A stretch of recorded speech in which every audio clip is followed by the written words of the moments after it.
Hi, I'm Whelan Barzey from the British Blacklist, and today I'm joined by the director of Big George Foreman, Big George himself, George Tillman Jr. How you doing? How you doing? I'm not too bad, man. How's this press tour treating you? Does it feel like you've gone 12 rounds with George Foreman himself? You still fresh-faced? Oh man, I'm still there. It's so great, man. I just finished the movie like 2 weeks ago. So it's so great to finally be in the bubble and finishing the movie and talking about the movie because it's so amazing, George's story, and I'm just proud to be the one to be behind the director's chair to tell this story.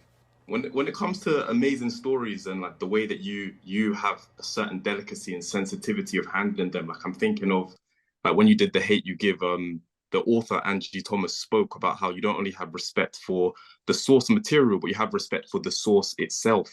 How did you go about respecting George's legacy, but also making the difficult decisions about what to leave out because his life is just so rich? Yeah, major first thing was having that first sit down with him.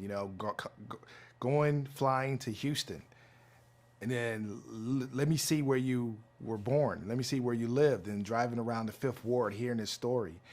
Those were the first things where I was able to get in connect with him and understanding the sense of looking for approval from everywhere else, from championship belt, from Olympics to the loss. And then when you lose, you got nowhere to go but find that approval within yourself or some sense spirituality. It's respecting, and I think that the time spent with him. And the first thing is tell me things that I don't know. And those were the things that we were able to put into the films that I respect by having George being available to us. The validation that you speak of that he was trying to seek in the gold medals and I guess the praise from his community and the wider America as a whole in the world.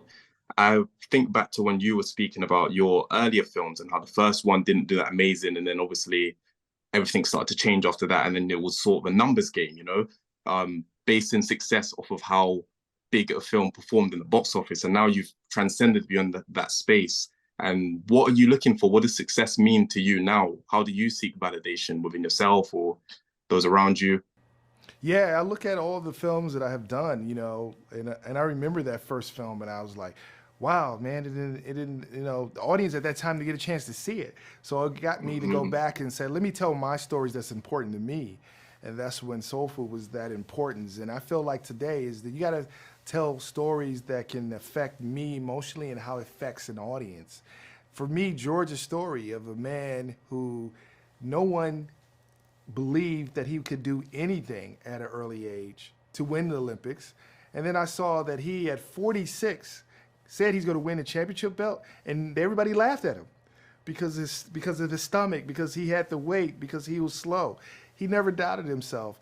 Those are the emotional things that affect me that I think that it may affect an audience. How do they take away? What's the universality to it?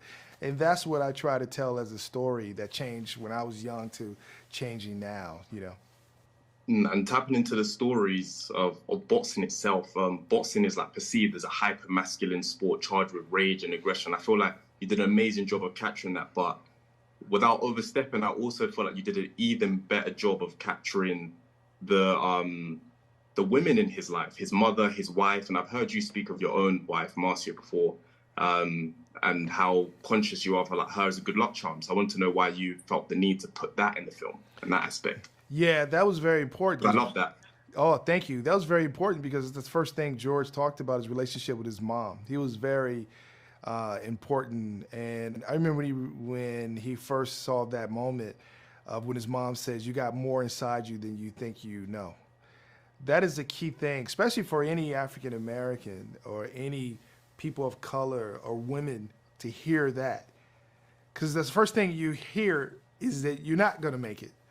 That's the first thing you grow up and you hear. If you hear it out in public or somewhere, and that was the moment that he got his belief, and then he found it later on with his wife. He messed up the first one, but he apologized, and then the second one came along. These are strong women, strong women characters in his life, and I felt it was very important to have that. I just really have a problem sometimes when you see a film and you see these characters like that, and they just go, you know what I mean, quick and fast. And I felt that it was very important to have these things. It was important in George's life.